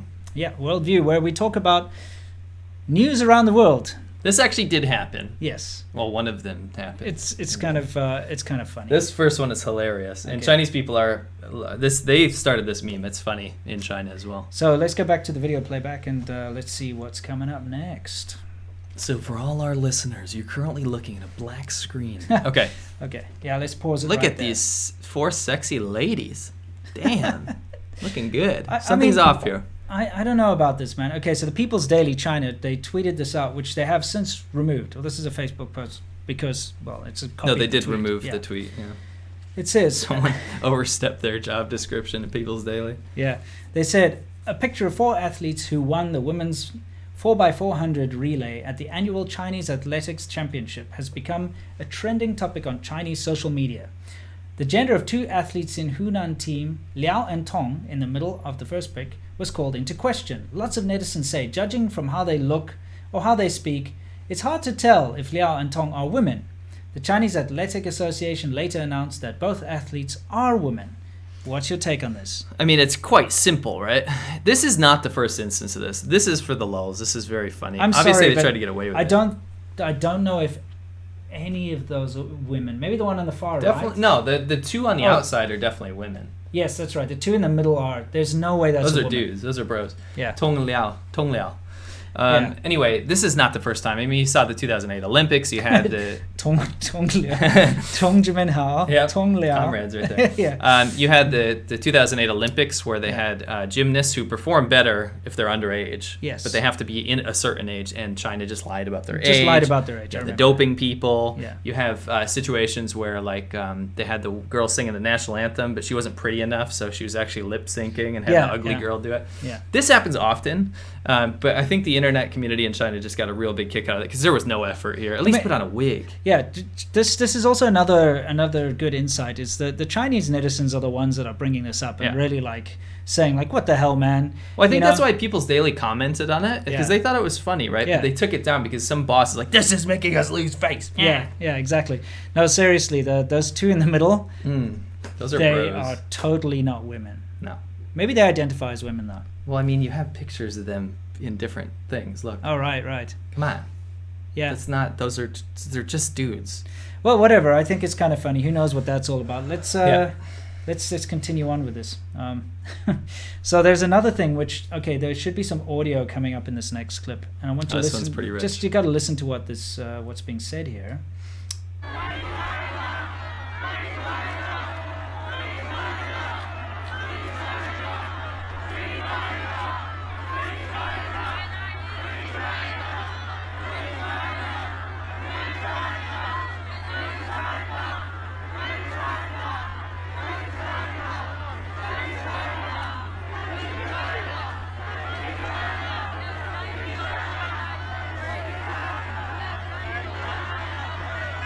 Let's pause it on this laughing cup here. You can get it back. I'm gonna give a little what's it called? A little context, and then you can talk about the hypocrisy. Sure. So this is in Canada. Yeah. And as you guys know, the Hong Kong protests, very quickly, they're protesting the extradition bill to China and for more democratic rights in Hong Kong. These protests have spread abroad now. Sure. Like pretty much every major city around the world that allows such a thing has these pro-Hong Kong democracy, anti-China protests. And what's been happening is that China, very Chinese nationalist people that you're either getting paid or they're super angry. The United Front. The United Front. It's called the United Front. That's what they do. They're being sent to these Western countries or kind of propped up in these forums and stuff and Weixin messages to go and say, no, one China, we are a unified China. That's right. So what happened here? Well, okay, it's kind of funny. So you've got the Hong Kong protesters, the pro-democracy guys, and they're facing off against a massive crowd of the pro-Beijing, pro-CCP guys. So the pro-Hong Kong guys are shouting, "Free Hong Kong, free Hong Kong, free Hong Kong." So to retaliate, the pro-Beijing people start shouting, "Free China, free China, free China." This is so rich. I know. So you can see even the cops laughing there because they don't know what they're saying. Right.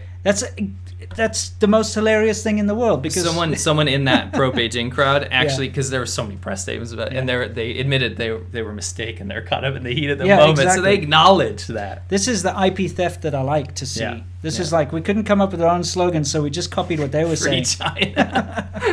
Which is indeed. Yeah, indeed. We agree. I agree with that.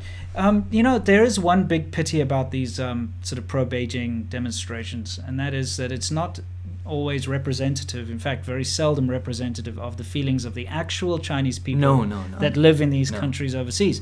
Because when you've got a family that's immigrated to Vancouver, for instance, or wherever this is, Toronto or something, they've taken so much risk to move to a new country, to set themselves up, and they moved there for a reason. You don't leave your country for any other reason other than the fact that it's not good enough for you. Okay, I would not have left South Africa if it wasn't such a piece of shit country. Sorry, I know I'm being very vulgar in this episode. It's okay. I like it. I like the change.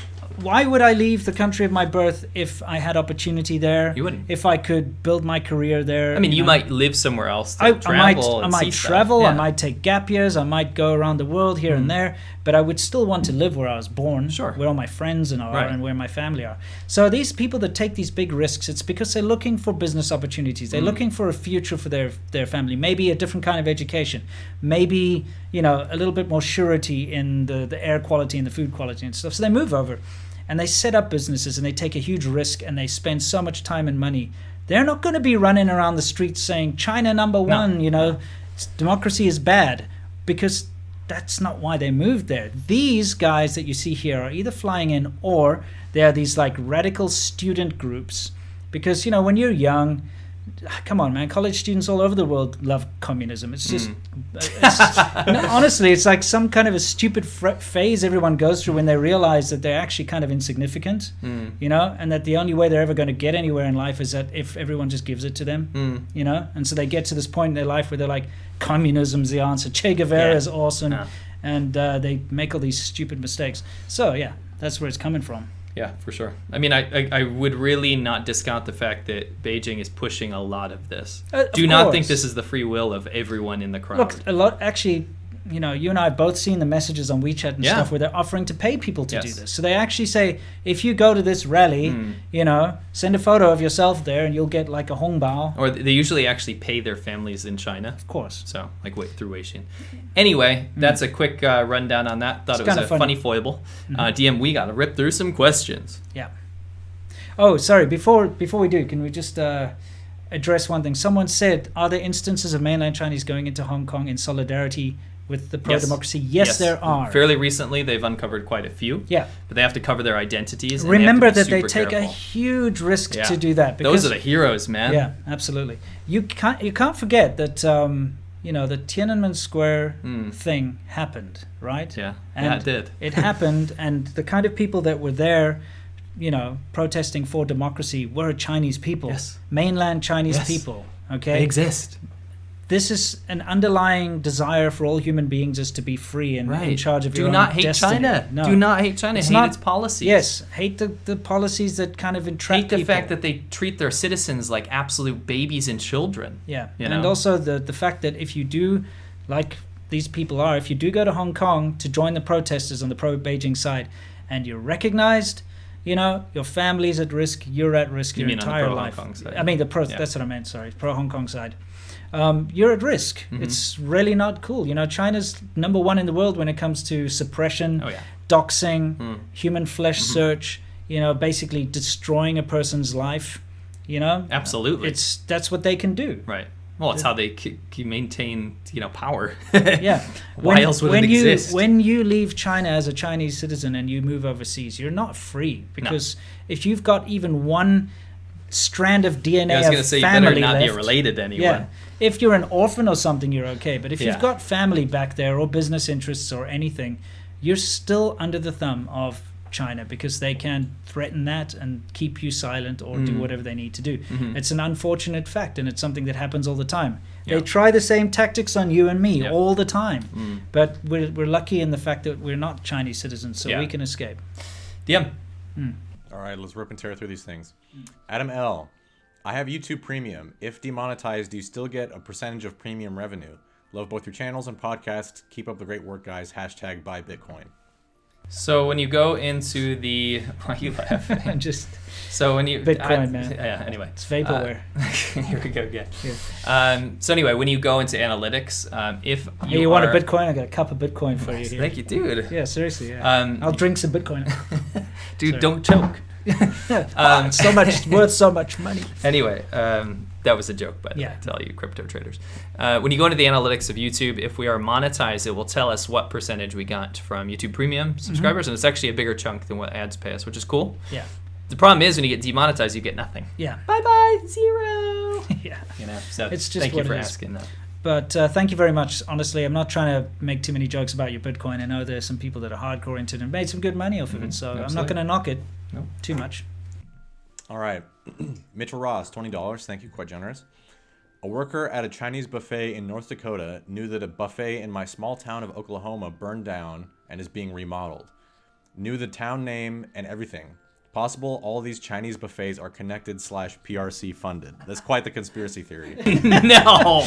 Not at all. Stop. Come on. I mean, maybe someone had a cousin, and they sent a WeChat message. No, that's ridiculous. Some of the nicest people I met are restaurant owners from mainland China. They don't even speak very good English, but they're not sympathetic to the Chinese government. It's interesting because when I go to a Chinese buffet here, which I've in America, and I've been to a few, the staff usually speak Chinese. It's usually actually run by Chinese people, which is nice. And students who are in the colleges nearby or something, they do some work there and stuff. Right. And they're always the nicest people. Strangely enough, well, not strangely enough, most of them always from Fujian, as usual. Every time. Oh, yeah. Every time. Fujian's kind of like that. It's the way out, It's the way out. But they're always really nice people. But, don't forget that the Chinese communities are kind of very tight-knit. So, sure. Somebody who lives in this state will talk to people in another state. They've got spread out family. They have groups. They have massive support groups through WeChat and stuff. I got to say, my wife's pregnant, so what does she do? She goes on WeChat and speaks to all the other Chinese pregnant people. That's what they do. Or they want to talk about sports or talk about TV shows. They have their Vivi's little on the groups. LA forum for Chinese speakers. Yeah, it's like a whole little thing. So, they discuss all the gossip, just like everyone else does, just like foreigners. You know what? A foreigner living in Shenzhen, they know about like a new foreign bar that's opening in Shanghai. For sure. It's just one of those things because we all chat together, Oh, I heard that somebody can get cheese. There's a guy importing cheese, and he's in I think we're beating this to death. Okay, yeah. So basically, it's interconnected. No. I just wanted to say very quickly that the Chinese restaurant owners that I meet in America, especially the smaller ones, they are absolutely not like the pro-Beijing nationalists. No. A lot of these guys they have football posters up. Sure. They're doing fine. So leave them alone. Sure. All right. Tracy McDonald, 25 Canadian dollars. Thank you quite much. Have you guys ever considered traveling around to check out some of the massive BRI projects in the countries they are always... Oh, Belt and Road. Yeah. In the countries they're always in at the same time, since you are expanding your sphere of travel anyways? We would absolutely love to. Unfortunately, they don't exist. Did you see they caught that train going to Europe, and the guy ratted out China and said... by the way, there was only one car on the train that had stuff in it. It's smoke and mirrors. We got so much shit for our Belt and Road predictions, and we're finally getting our predictions. They're coming true. We don't want that to happen. Look, it's a face game, and it's smoke and mirrors. Look, a lot of it is we're going to prove that we can link logistics between Europe and China and stuff. So they send empty know how China trains. Works. They send empty trains to show that it works. It's paper. Yeah, but they're just kind of demonstrating. Look, it can work. Oh, cool. Yeah, you know. Anyway, we'll see. We'll see where that goes. Thank you. But no, seriously, to answer your question, if we do end up in a country that does have we will something, go check it out. Absolutely. Sure. And we'll get kidnapped. You know, on the Belt and Road. Yeah, on the Belt and Road. Yeah. To Xinjiang. We'll figure it out. Yeah. They'll be like, there's only one guy in this whole train. He's just in the container. It's us. They will make a whole thing. They will send a train just to take us to some internment camp somewhere. They will send a train right to our doorstep here and kidnap us and show how the Belt and Road works real well. That's when you'll end up just being like mujahideens out in the Xinjiang desert. Probably. You escape. They blow up the train. This is gonna be. We can make a movie out of this. This is awesome. Thank you for the super chat because you gave us a great idea. Thank you. Yeah. All right, Ali Dad Ass, $10. Thank you. My dad has a C7, but if Winston wants to drive it, he's got to bring his vet to St. Louis. There's a big racetrack across the river in uncivilized territory, aka Illinois. I don't know, man. Cool. I still think that my C4 will give your dad's C7 a run for its money. That's the dumbest logic I've ever heard in my life. Just kidding. Yeah. Although I'm hoping to make the C3 pretty competitive. I have a C3, by the way. Yeah, you I've have never told anyone that. We bought C3s together for dirt cheap. Yeah, and I've been fixing them a lot. You'll see that in upcoming videos. All right, Killbud Tactics gave us a thumbs up. Love the videos. You guys should make a trade war video. I believe we did. Yeah, I feel like we'll do an update at some point if something crazy happens. Yeah, it's true. Things are always tit for tat. So we like to wait until stuff clears up. Yeah, because it's a lot of talk, and it's only when things actually start hitting people. So when consumers start to complain that I can't find soybeans anymore, or hey, I have to pay like $10 more for this plastic mobile for my baby's crib, that kind of thing. That's when we can start to talk about it. But for now, it's just a bunch of blustering blowhard crap. We'll wait until it clears up. Thanks. Yeah. Cho-Shing Lo, I'm a Hong Konger. Thank you, Winston and Seamilk, for supporting us and showing the real China. Fair criticism should have been welcomed by real patriots. Yeah, seriously. Thank you so much. Really appreciate it. We're sticking our neck out for this kind of stuff, but you guys are like... I had to make a decision with myself a while ago because, I've been very positive towards China pretty much my entire YouTube career because I do see the good there, and there's a hell of a lot of stuff I do like about China. But as a person who, at least I like to think I have at least a reasonable amount of moral character, I cannot stand by and see good people be pushed around the way they are, and it pisses me off to no end. And so I decided to just stand my ground and take a side, and my side is Hong Kong. Me too. Absolutely. As much as I love China and the Chinese people, I support Hong Kong, and I support the people of Hong Kong. That's just what I have to say. Me too. Hand on heart. Yeah, absolutely. All right.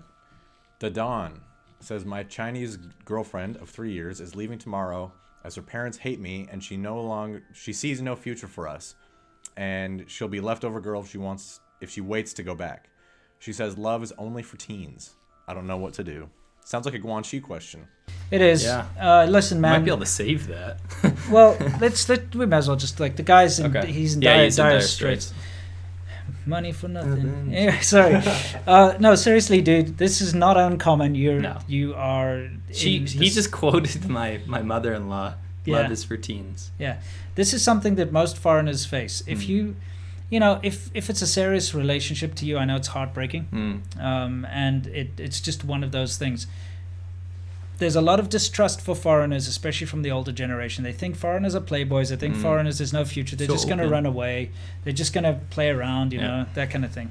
And they don't see financial stability because don't forget, in a Chinese family unit, they're kind of arranged marriages. They're always looking for rich friends who have a son or whatever. They try to match them up because they know that money's going to flow. Yeah, the dude doesn't need to have any money because his parents do. It's about the parents. Right. And it's about stability, because don't forget, her mother and father are going to want to live with you later. Yeah. That's the whole thing. That's the whole point. They want her to marry someone who's got money so that they can have a comfortable retirement.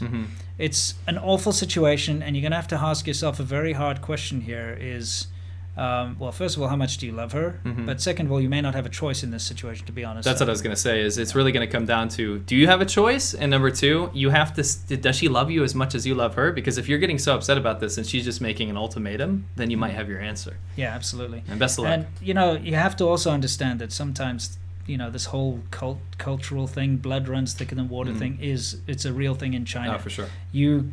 You very well may be steamrolled out of a loving relationship just because of stupid traditions.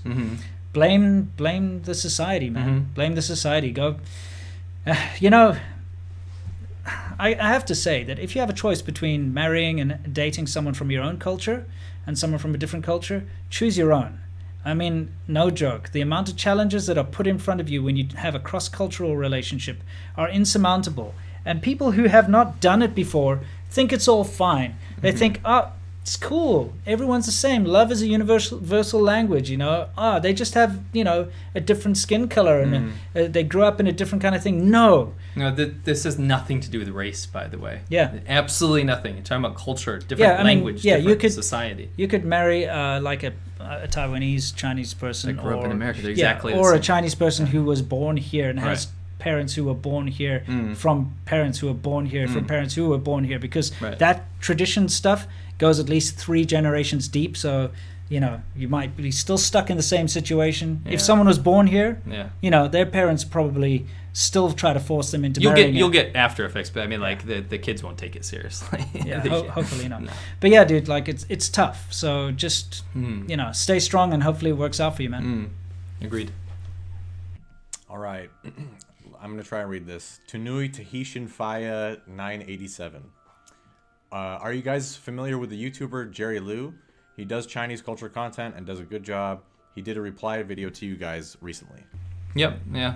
They're fairly fair, I suppose. I don't know, man. I get so many SerpentZA exposed and SerpentZA said this wrong, and I don't think he was like that, but yeah. Probably not, but I get tired of these because the majority of the videos that people make about me and you are just literally people trying to get clicks by using our names rather than making up their own, content. I'm all for debate. It's fine. But when it's like blatant. I prefer the idea that if somebody honestly wants to have a debate, that they contact us and say, hey, let's have a debate, rather than like, these guys are wrong, they suck. You know what I mean? It's childish and it's underhanded. For sure. Yeah. All right. Koala 1203. Keep up the good work, guys, and stay awesome. Greetings from a Michigander. Thank you very much. Tyler Freeman, $50. Wow. Big bomb right there. I was thinking about doing a YouTube channel. How much is the investment for good quality budget equipment? Good quality and budget, are those two things synonymous, mutually exclusive or not? Yeah, they can How much does your phone cost? That's all you need. That's all you need. Come on, guys. Phone and a tripod. There are YouTube channels out there where people are incredibly... Look at Doug DeMuro. He uses an iPhone. Yeah, 3 million seriously, subs. People, they overestimate equipment. People get stuck in this whole thing. Oh, if I can get this lens or this camera, my videos will improve. That's I'll such give a it pit. You're going down the wrong I did a little experiment. I know we don't have a lot of time, but I'll talk about it. I spent a lot of money on my equipment and my gear. And remember, this is always a hobby for me, so it was money out of my pocket. I wasn't earning it from YouTube. So I bought all these expensive cameras and tripods and microphones, and I've made all these mistakes over the years. And we went on Conquering Northern China, remember? And I couldn't bring all my equipment along. So the only thing I had with me was my phone. Not only did I shoot videos on my phone, I edited them on the phone with like iMovie on the phone. I had an iPhone 7 Plus. We don't do this now, by the way. No. I'm just saying as an experiment. Yeah. Those videos that I shot and put up just on the phone, shot on the phone, edited on the phone, uploaded on the phone, did better than my videos that had taken me weeks to make. Same with mine. Proper quality. I'll one up you too. I was using iPhone 6 and doing the same thing. Next. Yeah, sorry. Next, Logic Noodles gave us $10. Thank you very much. Catch Bay, €5, said, just joined. What's with that static noise? I think people have been saying there was like a background hum this whole time. I didn't mention it because we'd have to like stop the whole stream. But I apologize. It's probably the gain on the mic or something. Yeah, sorry. We're always running into little. It's not little easy, things. as easy as you think it is to run this thing. All right, Leather Kid 01, 100 Canadian dollars. Wow. Winston, this money is for Winston's vet gas on AKI 91/RON 95. That means nothing to me, but He's talking about octane. Yeah, that's cool. Thank you, mate. Like that'll get me at least a tank in my. It'll take us on our next film trip. Absolutely, I super appreciate that. Yeah, highest octane you can get here is 91, and it's expensive. you guys are awesome. Thank you very much. Koala 1203 back at it again. Oh, you already answered that question about mainland Chinese going to Hong Kong in solidarity. Yeah. Cesario JPN, seeing on social media that Hong Kong protesters are being accused of being alt-right by clearly Western users. How does being alt-right matter in such protests? How does it matter? Is this CCP doing gray ops, I assume? It says gay ops, but I assume that's a typo. Wait, so what was the question again? Look, basically that pro Hong Kong people are being called alt-right. Listen, when people use this terminology alt-right, it just It's because of Pepe. It simply means that whoever's using that word alt-right cannot formulate an argument. Sure. They literally have to label someone. It's just like calling someone racist. Or when they disagree, honestly, and also just saying, "Oh, SJW," like that. Yeah, It's just it's this gut thing. It's We like have to have an argument. rather than having Right. a reasonable conversation and debate with someone, just Right. throw a name, kind of group them into a little thing. Oh, he's alt-right. Then all of a sudden, that's supposed to mean that his argument's not valid. For sure. I am both simultaneously a social justice warrior, liberal, because that's what they say about me, because I talk about certain things. I'm also an alt-right white supremacist. So I'm apparently both together, mixed together. So yeah, like you said, it's a meaningless argument. Yeah. So the whole Hong Kong thing, a lot of major media, lamestream media, jumped on this when they saw Pepe. Yeah. Which Hong Kongers do not use as an alt-right symbol. No, it's no. a goddamn frog, Yeah. right? And then they jumped on this, and everyone was so pissed off because it completely discounts what they're actually fighting for. Exactly. Look, there's another angle that you have to look at all of this from, and that is that China, like I said very recently, has wisened up that a good way to make the West shut up is to start accusing them of being racist or supremacist or this or that. And that's why whenever anyone wants to kind of attack us in any way or try to shut us up, they just say, "Oh, you are racist, white supremacist. You are alt-right. You are this. You are that." And it's just baseless crap. Sure. And it's just a tactic. It's a tactic that they try to use to basically pad their arguments because their arguments are weak. Yeah. For sure. Cool. Thanks. All right, Dan Ferentz back at it again. He's the madman, giving us 100. Danny boy. He said, "Did Prosley fall off the face of the earth? Taiwan #1. Also, I built a '78 Trans Am with a 455 back in the '90s. Enjoy the car-related part of the channel also. Cheers." Awesome. Thank you, Dan. You're Thanks, probably our most awesome dude ever in these super chats. 78 Trans Am, I had the only one ever in South Africa. did. It was a pile of crap. Right. It had been owned by every redneck ever, been dragged backwards through the bush. Right. And it was a complete wreck, but I had it running and it kind of worked, and I loved that car, and I really want another one. Prozzy's okay. He's working on videos. So Oh, yeah, don't worry Prozzy, about he's that. fine. He's totally fine. Yeah. Thank you, Danny boy. Appreciate it. He had a good time with us here. We did. had a great He actually time. made a nice video about it. We shot not only the episode that you've seen with him in it, we shot He has a couple more. Yeah, we shot a couple more. So you'll see him in a few more ADVChina on the bikes adventures in the near future. For sure. All right. Proclaimer gave us $5. Thank you very much. Mexican Navy intercepted 25 tons of fentanyl in transit from Shanghai and Sinaloa. Is the border wall justified? Seen any vagrant addicts in SF? Well, to be fair, the Mexican Navy is the one that seized this, so I wouldn't props link to them. that with the wall. Well, thing. I don't know if you guys have seen the T-shirt I was wearing the other day, but C-Milk and I, kind of drunk one night, we decided that we'd do something really nice. So we've printed a bunch. To bring awareness. Yeah, we printed a bunch of these really nice T-shirts with the Chinese flag, and it says in Chinese, "I get my fentanyl from China," and it says that in English underneath as well. They're long sleeve, they're warm, they're good for the winter. So when winter rocks up, we're going to go to all the drug addict, homeless people here and hand them out. At So least spread some awareness, right? So, where this is like, coming from. all these fentanyl-addicted druggies that are wandering around like zombies on the street can at least tell everyone where their fentanyl comes from. So, Right. Maybe they can put a stop to it. Yeah, and they'll be warm because we got them nice warm T-shirts. Double gesture. Yeah, so that's something coming up. Cool. Cars in Depth says, I write about cars and would like to interview you guys about cars and driving in China. Best way to contact. Please send an email to business@advchina.net. Yes. Thank you very much. That Maybe sounds DM awesome. maybe DM can type that in the chat. Yeah. Actually, yeah, it doesn't matter. I already said it. Yeah. Cool. Yeah. All right, Daniel Wilcox, $5. I lived in China 2000 to 2002.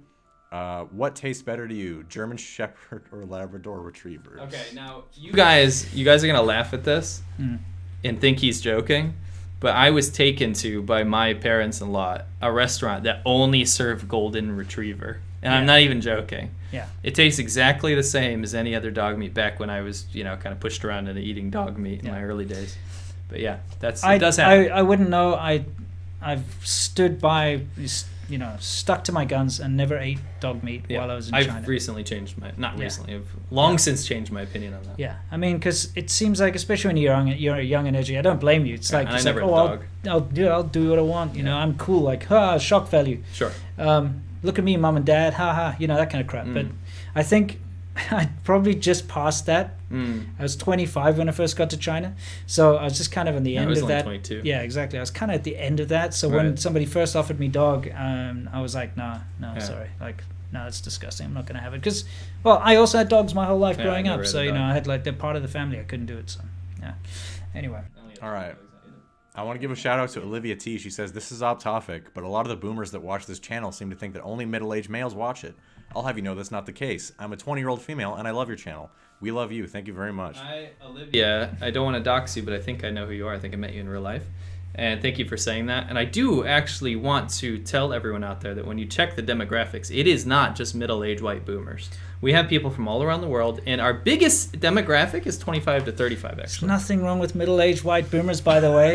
But a lot of they're people too. I understand, but they're nice. You can't cater to one audience. I know, but I'm just saying, like, some of the nicest people ever met. Listen, we need more rich boomers to give us large donations, okay? So let's not try to antagonize them. No, I love boomers. What I'm saying is he sympathizes with boomers so much because he's already one. He's like accelerated. How am I a boomer? I wasn't born directly after World War II. Exactly, but you carry the characteristics and the conservative values of a boomer. So that's why you're sympathizing with them. But we love everyone. Yeah. We have some 80-year-olds that watch the show. There's nothing wrong. There's no age barriers. No, I mean And newborns. that's something that no, quite honestly, that's something that's always really surprised me, but at the same time made me feel really good. Is I do run into subscribers a lot, and the demographics and the races and racial backgrounds and it's goddamn rainbow. Yeah, remember our last subscriber meetup? We literally had people from almost every corner. I feel of the like globe. probably like 40 different countries showed up. Yeah, it's amazing. It's amazing. All ages, all genders. Yeah. Yeah. So cool. Super. Thank you, cool. Olivia. Alrighty. I think the last super chat we got is Bad Data. He says, at Winston, what other options did you have besides moving to China? You may have made a video on this in the past. If so, you can direct me there. Were there many other countries you considered? I'll be completely honest with you. I wanted to go to Japan. That was the thing. That was my goal. And at the time, I applied to get into the JET program. They have the JET program, and at the same time, I also just applied for a job through a friend of mine. Told this story like 3 times on this podcast. Well, I mean, the thing is, my visa was denied because I didn't have the correct qualifications, which I wasn't aware of. You said this last time. Was it last time? Oh, whatever. So I kind of gave up on the idea. I hadn't really thought of going anywhere else. I'd briefly considered going to the UK because I've got family there. Sure. Of course, my mom's a British citizen and all that stuff. Even though I can't get a passport because she was born in South Africa, stupid rule, piece of crap UK government just abandoning its citizens all over the world, and then, Anyway. Sorry. So I considered going to a couple of places, but, when you're caught up in life, you don't have time to think about this stuff. I was running a business, an IT business. I was every day up and down, running around in my car, fixing stuff and setting up networks and stuff. And it was only when a client of mine needed me to go with him to China on this trip.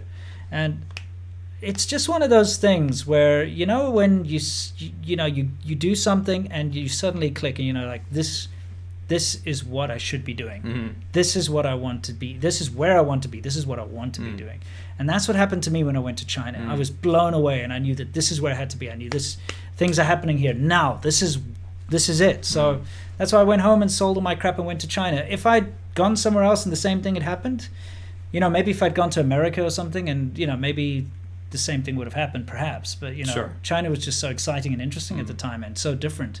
And that's why I chose China, just because it kind of hooked me. Sure. Thanks for asking me the same question too. Appreciate it. Yeah, well, I mean, we all know your story already. Yeah, because we know yours just 100,000 goddamn times. The difference is, like, why would you want to leave America? There's no reason. South Africa, That's it's why like you're graduating everyone college. Check stuff out. Everyone should leave South Africa. If you're South Sure. African, it doesn't matter who you are or what racial background or whatever. If you have the chance to leave South Africa, do it. Leave it a deserted wasteland. Just come on, go, let it burn. Come on, guys. We can, apply ourselves properly around the world. Find another place. You're better than that country. Anyway, sorry about that. My God, edgelord today. Yeah. All right, we have like 100,000 questions from Instagram. We're gonna have to wrap this up. Yeah. Okay. Let's just give us 2 from Instagram, because I'm pretty sure everyone watching right now is like, "Shut up, guys." Yeah. Go Yeah. away. Let's do it. All right, so let's see.